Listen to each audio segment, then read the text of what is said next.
En matière de performance énergétique, tous les bâtiments ne sont pas logés à la même enseigne, loin de là.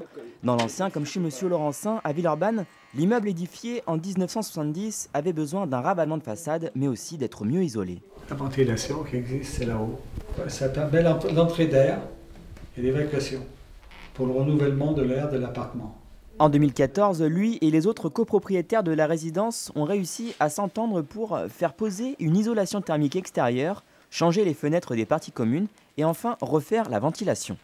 Ça donne une plus-value à notre appartement, puisque maintenant il faut que les appartements soient classés par les lettres que vous savez ici. Donc nous on était classés en D, on est passé presque en B. Donc c'est un gain qui n'est pas négligeable. Si Monsieur Laurencin et les autres résidents se sont lancés dans de tels travaux, c'est entre autres parce qu'ils ont bénéficié d'une aide de la ville.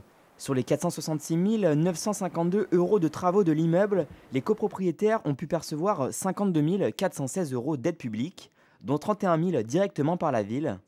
Pour être accompagnés dans toutes les démarches, Monsieur Laurencin et les autres résidents sont entrés en contact avec l'ALE, l'Agence locale de l'énergie, qui a d'abord réalisé un audit énergétique.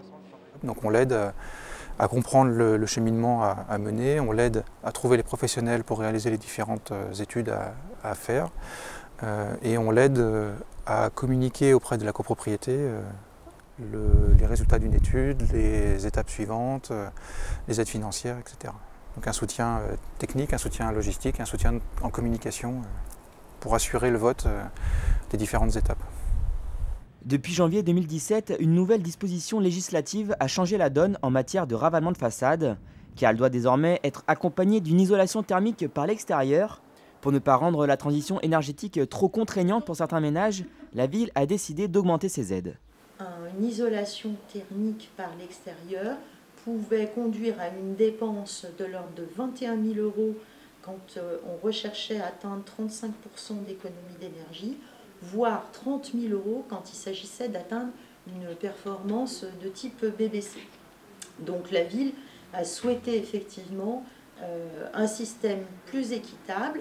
Effectivement, si les aides augmentent sensiblement pour les ménages les plus modestes, c'est principalement pour les ménages intermédiaires, gagnant entre 2 483 et 3 233 € net, que la hausse est la plus intéressante.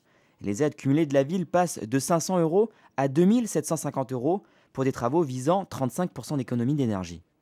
Donc il nous a semblé plus pertinent d'encourager un maximum de propriétaires à atteindre un niveau d'énergie, une économie d'énergie plus basse, dite à moins 35%, mais qui en volume sera beaucoup plus significatif.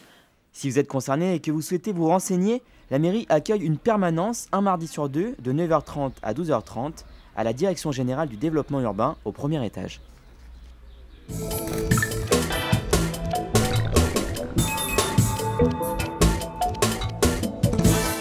Rendre la diversité des expressions théâtrales accessible à tous, c'est l'un des objectifs du festival Brut de Fabrique qui aura lieu du 10 au 20 mai.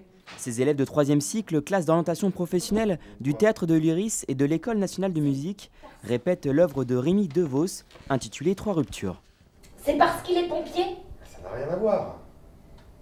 Je demande. Rien à voir. Parce que... pompier. Je parle beaucoup avec les mains, je rajoute des A, des O avant ma réplique, mais qui sont pas du tout dans le texte. Du coup, j'avais plein de petites fioritures qu'il fallait épurer pour qu'on entende uniquement le texte avec sa force de coup de poing, qui est la réplique et que la réplique. C'est un peu la magie du spectacle vivant, c'est que on est toujours un peu sur la corde. Je pense que c'est aussi ça qui plaît au public, c'est qu'on va voir une performance dans l'instant. C'est tout le temps moi. Ben, c'est toi qui veux. Tu t'es proposé Pour... manger avec. Non mais ça va pas la tête. Ils seront en représentation les jeudis 18 et vendredi 19 mai à chaque fois à 21 h.